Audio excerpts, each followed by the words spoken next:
निरंजन, इस कुटिया में कोई है? हे बाबा, आपके श्री चरणों में सीता का प्रणाम स्वीकार हो। अखंड सौभाग्य भाव। कहिए बाबा, मेरे लिए क्या आज्ञा है? देखो देवी, हे देवी, मुझको भिक्षा दो, मर्तबा रहे आला तेरा, भगवान तुझे जीता रखे, हो सदा बोल बाला तेरा।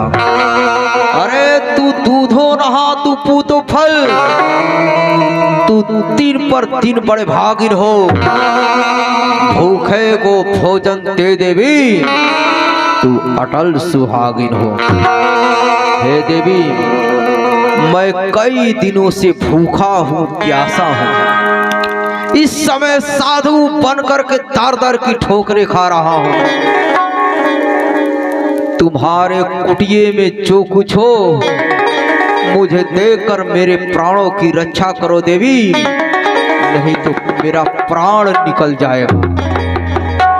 ठीक है बाबा, आप बाहर विश्राम कीजिए, मैं अपने कुटिया में से खाने के लिए ले आती हूँ। अवश्य देवी।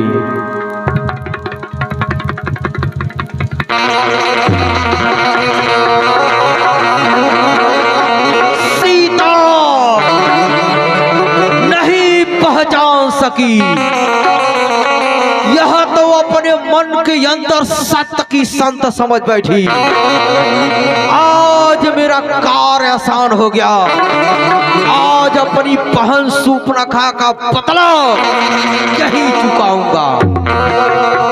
लेकिन सीता कुटिये के अंदर गई, इतना विलंब क्यों कर रही है? कहीं ऐसा तो नहीं यह मुझे पहचान गई हो और अपने पति और अपने देवर के आने का इंतजार कर रही हो? अगर इसके पति इसके देवर आ जाएंगे तो फिर मुझे इस स्थान को छोड़कर भागना पड़ेगा। इसलिए उन लोगों के आने के पूर्व अंदर प्रवेश करना चाहिए और जबरदस्ती पकड़ कर ले चलना चाहिए। चल मेरी माया।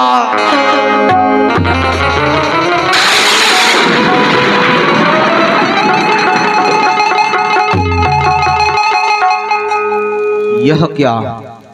यह तो कुटिये से आग निकल रही है। ठीक है, एक बार और कोशिश करता हूं।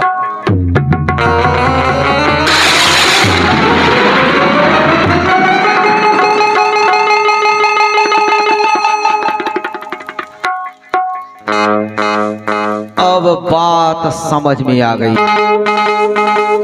यह लक्ष्मण द्वारा खींची गई लक्ष्मण रेखा है।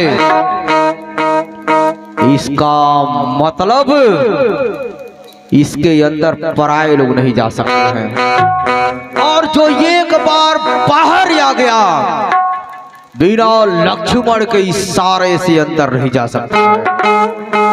अब यहाँ पर राजनीति की जरूरत है। ठीक है, मैं अपना यहीं पर अलग जगह देता हूँ। देखे सीता कैसे बाहर नहीं आती।